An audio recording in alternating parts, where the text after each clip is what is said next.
Hi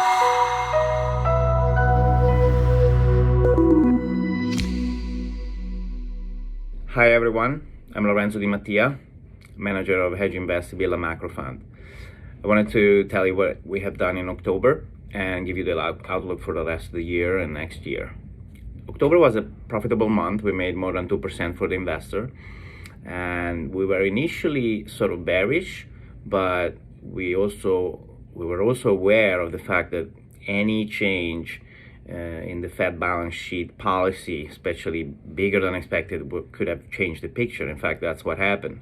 The Fed announced before the meeting at the end of October, they announced their plan to expand the balance sheet starting mid-October by 60 billion a month, which is a much larger than expected amount, both by market participants and by us. And it basically means 720 billion a year, which is 3 times the size of what the ECB is going to do in November. It doesn't matter if they purchase only T-bills, it's the size that matters, and treasury issuing is also concentrated in the short end anyway. So they are absorbing a part of the issuing. So we thought that emerging market futures and Nikkei futures and a US basket of growth and value would be ideal to exploit an additional up leg due to this intervention by the Fed. And so we got long again.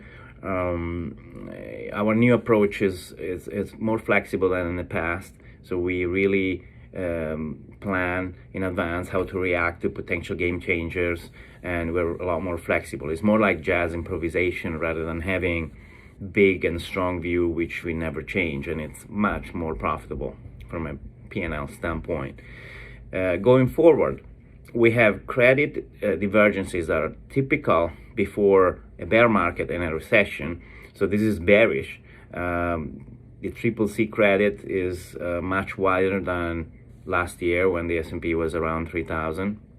We are talking about 550 basis points last year and more than 900 basis points now. And leveraged loans are also deteriorating quite a bit. This kind of divergences usually lead to a pretty severe correction, if not a bear market and a recession. Now, with the central banks preemptively intervening like never before, obviously the downside is more limited, is mitigated. But it doesn't mean there won't be any downside. So it's wrong to expect a bear market like in 2008 or in 2002. But it's also wrong not to expect any volatility. So our outlook is that the market will continue a bit higher. And by the way, we sold our longs toward month end and the beginning of November, so we're flat now, and we're planning to short because we still think that once people get really long, and it seems that sentiment is getting pretty extreme as we speak, and today is November 6th, and if a few more days, maybe a week more like this, and we'll get pretty extreme in terms of sentiment, and credit still matters. Importantly, the size of the Fed QE is still much smaller than US Treasury issuing, which is 1.1 trillion a year. And so there is still net subtraction of liquidity. It's not an injection of liquidity net of Treasury issuing. In 2012, for example, there was a 500 billion net infusion of cash.